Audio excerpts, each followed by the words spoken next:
to be honest, the fact that even 20 years on we're still talking about women in bands, it just means that not a lot's changed. Yeah.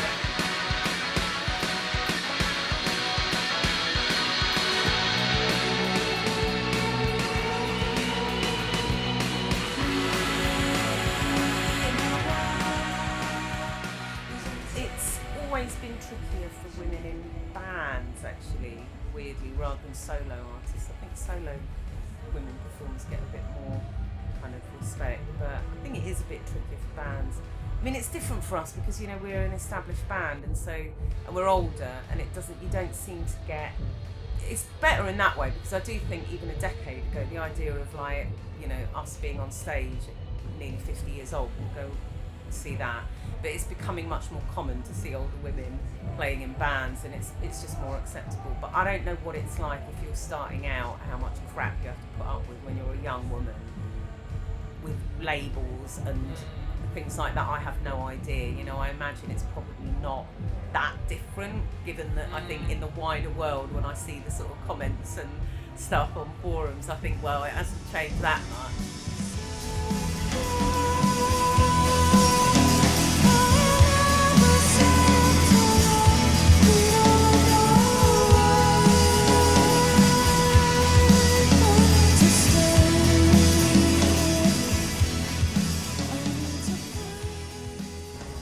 So for us, we all sort of grew up in punk, so, you know, women in groups was kind of the norm. It wasn't anything unusual, really, you know, which seems to have since, especially in the 80s, did seem to be weird. Well, a lot of that shoegazing scene, you know, actually, you know, the Valentines, Slow Dive, all of those bands had women, and it wasn't made like a big fuss of. You know, it wasn't like there was sort of blokes who go, ooh, this is quite unusual. But then you would get a sort of, you know, like the Manchester scene. I don't want to slag it off because it was great, and even, you know, but that suddenly, then you got all these kind of, the people who didn't like women being in music would almost use that as a kind of, that's it, that's proper music, it's lads' music, and so it's just always a section of people who just don't like it.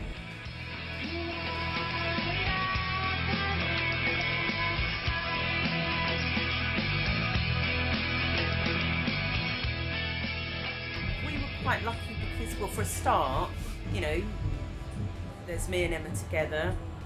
You know, the people that were closest around us, we always picked people who didn't have a problem with it at all, you know, whether it's, you know, Chris or Phil or 4AD as a label, you know, had loads of women artists. So I think in the kind of immediate surrounding, we made sure we were quite well protected. But even then, you know, you come across certain attitudes, don't you, that it's, what can you do? You know, you just sort of moan about it and go, oh, well, here we go again, and just have to get on with it, really. But it's a pain, and you do get treated, you know, you did get treated differently, and then the press would be a whole other thing. Again, there were journalists who were really supportive, really into it, but, you know, I can even remember all that Riot Girl thing, which was meant to be a great celebration of women, and it was like, oh, but you're the wrong type of woman. You know, unless you're this type of woman, then you're some sort of gender traitor, and therefore, you know, it was always really divisive, and it's just really tiresome, actually. You know, it's just women making music deal, you know.